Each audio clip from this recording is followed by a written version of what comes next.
今天您将收看的是2019年9月，上海佳士得秋拍预展在安培洋行佳士得上海艺术空间盛大开幕。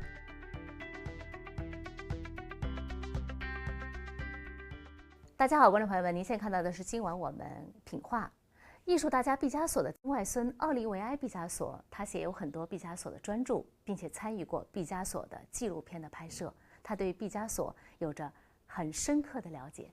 那在今天的节目当中呢，我们就听奥利维埃·毕加索来讲述他眼中的毕加索。2019年9月，上海佳士得秋拍预展在安培洋行佳士得上海艺术空间盛大开幕。相较于此前的北京预展，此次上海预展活动无论在拍品数量还是活动内容方面都更为丰富。其中20世纪及当代艺术专场云集了亚洲20世纪及当代艺术、印象派及当代艺术以及当代水墨等诸多佳作，包括赵无极、萨尔瓦多·达利等大师的杰作。同期展出的还有其他重量级作品，比如传为根伯提诺·西格纳诺利的肖像作品《14岁的莫扎特在维罗纳》，以及毕加索的晚期作品《火枪手半身像》。此外，毕加索的外孙奥利维埃·毕加索也出席在了展览的开幕现场。In fact, I never realized my grandfather was such an artist. But this happened the day he died, because it was on television, and suddenly I realized that this man, the painter, was much bigger than I thought. At home, we had paintings, drawings, sculptures, and the souvenirs of my mother and my grandmother, Marie-Thérèse. But he was just a normal painter, and that day he became larger than life, but he was dead. And the second time, it was after they finished to fix the estate of Pablo Picasso in 1979, because there was an exhibition at the Grand Palais in Paris of all the artworks that the family gave to France to pay the inheritance taxes. And that day, there were so many artworks on the walls that I discovered the talent or the genius of my grandfather. And it's interesting because I like the painting behind me, and it was a period of historical figures like musketeers, and he loved to put a lot of paint, a lot of colors, and I think those paintings, for example, are making the link between modern art and contemporary art, because the size, the colors are perfectly fitting with the taste of today. Pablo Picasso has always been a kind of avant-garde painter. 奥利维埃·毕加索，玛雅·毕加索之子。玛雅·毕加索是毕加索的长女。玛雅的母亲正是陪伴毕加索最久的伴侣玛丽·德雷莎·华特。多年来，奥利维埃一直潜心研究祖父留下的一切，出版了多本关于毕加索的著作。书中不仅为读者揭示了毕加索一生中不为人知的许多细节，还详述了他的胆识、他的幸福和他的矛盾。So when I decided to write a book or to write TV documentaries, it was necessary for me to remind myself that he was first a painter and not just a rich man. And it drove me to discover a lot about his talent, his work, and the time he was taking to produce everything. He was a man of details. He was just someone in this direction or that direction. And when you imagine that by the age of 92 years old, when he died, he was still hoping, trying to draw something, to paint something, it showed that his talent was a mission. In his mind, that the talent was not innocent. It was really necessary for him to achieve the mission with no rest. So when writing a book, I discovered this aspect that was above relationship with women, a relationship with talented artists he met in his life. He had really to achieve something. And I tried in my book to show this aspect. The other side is probably against a reputation that my grandfather was very short or at giving money away to friends. And it was not true. He was a very generous man, and I had access to archives and to his checkbooks and to his records. And in fact, he was helping a lot around him, his friends, for political reasons. And I think about the refugees from the civil war in Spain, but I think also about his family. Everyone was getting money. So he was not a man of money, he was a man of heart, and art was essential. The difference between everyone is that it was just talent. He made it a genius. 玛雅·毕加索是巴勃罗·毕加索的长女，在毕加索的画作中有大量表现儿童的作品，其中最为引人注目的就是女儿玛雅系列，玛雅与洋娃娃、玛雅与玩具船以及玛雅的肖像等。画中人不只是女性，更是女儿，这也是毕加索作品中对女性的另一种诠释。My mother Maya has been the one in the family who spent the most time with her father. And she was used to discuss with Pablo, and he was also the one who was calling her very often at night to show her what he has achieved in his studio. And I remember that she told me that one day he was painting a group of paintings that we called The Woman of Algiers. And it's a wonderful painting inspired by Delacroix. And that day was very special because he was very happy of what he had achieved. And so he showed her this painting. And in fact, you can see that she was very special to him. She was his first daughter. And when she was born in 1935, he started to make a lot of drawings of the little girl, a lot of paintings. I know the 7 portraits of my mother that my grandfather painted of her, and it's always a very touching moment because I can see how much my grandfather was dedicated to details, and for sure she wanted to have all her toys represented on the canvas, and the famous Maya with the doll or Maya with the boat are a very famous artwork. My mother owns some of them, and it's a treasure, and it's a treasure to me too. And they are artworks that are family portraits, but normally it's photography, and for us they are paintings. And maybe it was a way for Pablo Picasso to represent a woman not being a lover or a muse, but his daughter. And there was no sexuality, nothing like a romance. It was just pure tenderness from a father for his daughter. 在毕加索的一生中，数位美丽的女性曾为他带来丰富的灵感。他艺术上每一次的风格转变，几乎都是和女性联系在一起。一幅又一幅画作，正是他们爱情留下的证据。通过这些形形色色的女性，我们看到了一个把生活当成艺术品的毕加索。The women are very important in my grandfather's work. I think that every woman he met was inspiring him a different period. We speak about the blue period, the pink period, the cubism, the neoclassical period. And the situation of my grandmother was new because he was married to a Russian woman in the 20s, and the couple was having issues, problems. He was Spanish, so divorce did not exist in Spain. He was unable to divorce until the fresh new Spanish Republic in 1932, which created the divorce process. And after the years of dispute with Olga, his first wife, there was a moment of new romanticism, new love, and my grandmother was totally different. She was very young, she was like an innocent woman, and she didn't know who was this Picasso. She was just charmed, and she inspired him a new way to paint, full of curves, full of passion, of romanticism, and you can see that from 1927 when they met, and for more than 10 years, Pablo Picasso has been a new man, probably a new young man in love, and you can see it on the canvas, on the paintings, on the drawings, on the engraving artworks. It's a moment, and you can realize the state of mind of the artist. Marie-Thérèse was very kind, and she was following him. It was like the reincarnation of the painter and his model. Marie-Thérèse was a perfect model, and he was probably the perfect painter. 玛丽德蕾莎无数次出现在毕加索的作品里，金色的头发，安详的面庞，丰满的身材。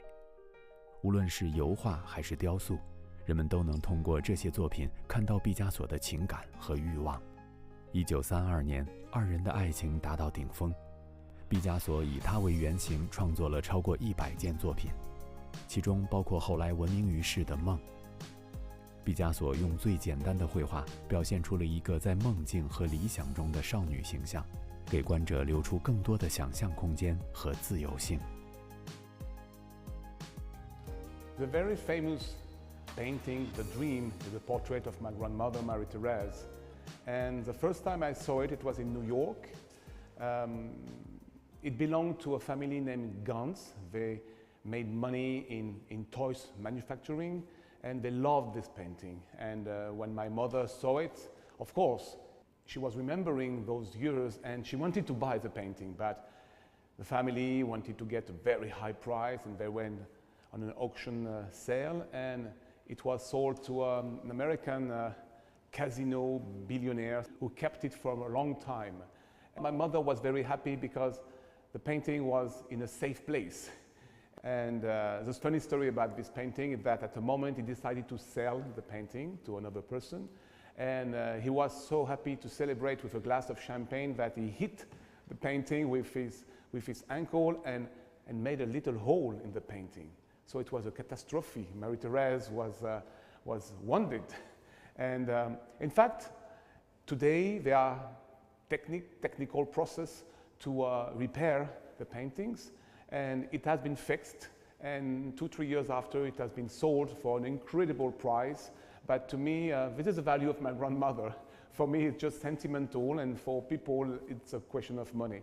But this painting is a secret portrait of a man, a painter, but also of a lover.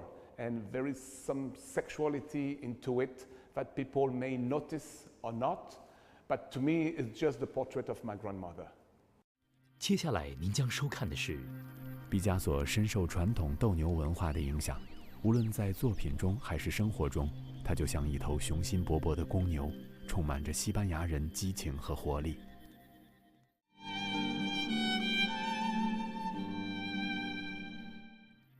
西班牙斗牛士被西班牙国人视为英勇无畏的男子汉，备受国人的敬仰与崇拜。毕加索深受传统斗牛文化的影响，无论在作品中还是生活中，他就像一头雄心勃勃的公牛，充满着西班牙人激情和活力，大胆奔放，随时准备着迎接任何新的挑战。My grandfather was born in 1881, and when he was a boy, his father, my grandfather, was taking him to the corrida, to the bullfight. It was a traditional Spanish education. Of course, it was very classical, and this is the way Pablo knew how to draw a bull and a matador, and this was classical. Then, when the situation was complicated in 1935, Pablo went back to this tradition, but in his own way. And I think that he was a bull. He was fighting against the events, against the problems, and the woman became a kind of victim, and everything was extremely intense. And we know from that period the wonderful engraving with a woman saved by the bull, or the raping with the bull. It was very intense, but it was showing again his state of mind. He was in fact furious, and the only way to show his feeling was to represent himself like a bull into those scenes. I think it's very interesting because it shows the anger of a man just after the tenderness and the love of a man for a woman. But at that time he was probably trying to save his love story. 格尔尼卡是毕加索最著名的绘画作品之一。当时，毕加索受西班牙政府委托，为巴黎世博会的西班牙区绘制一幅装饰性的画。这幅画使用了黑白二色，画的中央是一匹死去的马和一位拿着灯的妇女，右边是着火的房子和尖叫的女人，左边则是一头公牛，一位妇人和她死去的儿子。作品描绘了经受炸弹蹂躏之后的小镇格尔尼卡，它记录下了那段历史，也成为人类艺术史上无法替代的惊世之作。除此之外，这部作品还是毕加索父女情感的纽带，它的背后藏有一段鲜为人知的故事。In 1937, when the tragedy of Guernica, the bombing of the little Spanish city, happened, he got the news 2 days after the bombing from Dora Maar, who was his lover at that time, and she was a very intellectual person. So Pablo has been invited by the Spanish Republican government to paint a big canvas to be installed in the Spanish pavilion at the International Fair in Paris in 1937. And the subject was more classical, like a painter to represent women and probably some Spanish images. But from that moment, he decided to change the subject. He was horrified, like everybody, because it was the first time that there was a plane bombing on civilians. It was no more a military action. It was really an attack on civilians. And this is how he changed his mind and transformed the big painting into Guernica. The title was to be Guernica. And the good thing is that that woman, Dora Maar, took pictures of every step of the painting. So it's very interesting to see how he was figuring every person in the canvas, every action. And of course, the face of the innocent woman was the face of Marie-Thérèse. And my mother told me something very funny. She was 2 years old at that time, and she was visiting her father at the studio in Paris.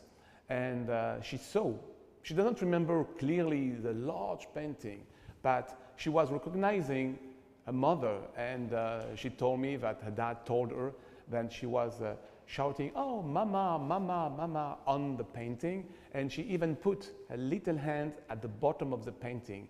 And I was visiting Guernica, which is at the Museum of Reina Sofia in Madrid, and she showed me the print of her fingers inside the painting. So it makes a very special link for me to imagine my grandfather, the Marie-Thérèse represented, and the little fingers of my mother. 在20世纪，没有一位艺术家能像毕加索这样，作品风格丰富且多样。毕加索的盛名不仅仅因为他成名甚早和惊人的创造力，更因他对艺术的大胆探索和个人丰富多彩的生活。他留下的艺术作品数目巨大，涉猎甚广。在毕加索1973年过世之后，世界各大美术馆仍不断推出有关他的各类不同性质的回顾展。关于毕加索的话题不曾间断，而且常常会有新的论点，就好像他从未离去。I think that during his life, he was always very happy to meet with artists, European artists, African artists, also Asian artists, Chinese people, just to learn from them. And he was also a classical painter at the beginning. He received a classical education at the School of Fine Arts in Barcelona and in Madrid, and he was very respectful of the past. So to learn the techniques, including the Chinese writing, the ink work, was important to him. And this is how he was nourishing himself of all those influences. I was visiting yesterday the exhibition of Christie's of the forthcoming auction sale, and I discovered another work of my grandfather. But the thing yesterday was very special because it was an artwork from 1972, which means that my grandfather was 91 years old, and it's absolutely crazy to see how dedicated to the details he was. And for example, this artwork it's full. There are details everywhere. it's crazy how much, being a very old man, he was still driven by passion and by the result. And I think that he was probably very happy to see what he has achieved. Like when my grandmother was telling me when he was happy in front of a painting, he was kind of dancing in front of the painting. And the engraving technique was very important with all the details. It's not easy, you have to be very talented. But with Pablo Picasso, everything is about details. And I don't know any artwork which is not finished. From the top left to the bottom right, it's so crazy that it makes me tired, because to have such an energy at the age of 60, 70, 80 or 90 years old shows how much it was a passion and how much he was talented, and we can call this genius. So for Pablo, painting was a reason to live, and being very talented, it was for him a real job. He had to keep on, and why did he kept on so late? It's because it was the only thing he was able to do, and he has a talent for this, and this is why he kept painting, drawing, sculpting, engraving. And I think, and I discovered when I was writing the books or when I was writing TV documentaries, but it was also a reason to survive. In fact, the passion was giving him energy. And in the last months of his life, he was probably searching for something to survive, because he was probably very sad to get old and probably close to die. And he said to friends one day after a night of painting, I think I found something, but we don't know what it is. Maybe it was the answer to his fear to die, and probably painting was a last attempt to live longer. 好，感谢各位收看我们今天的节目，让我们下一次再见。下期您将收看的是第21届中国上海国际艺术节期间，著名小提琴演奏家祖克曼与阿德莱德交响乐团音乐会在上海交响乐团音乐厅举行。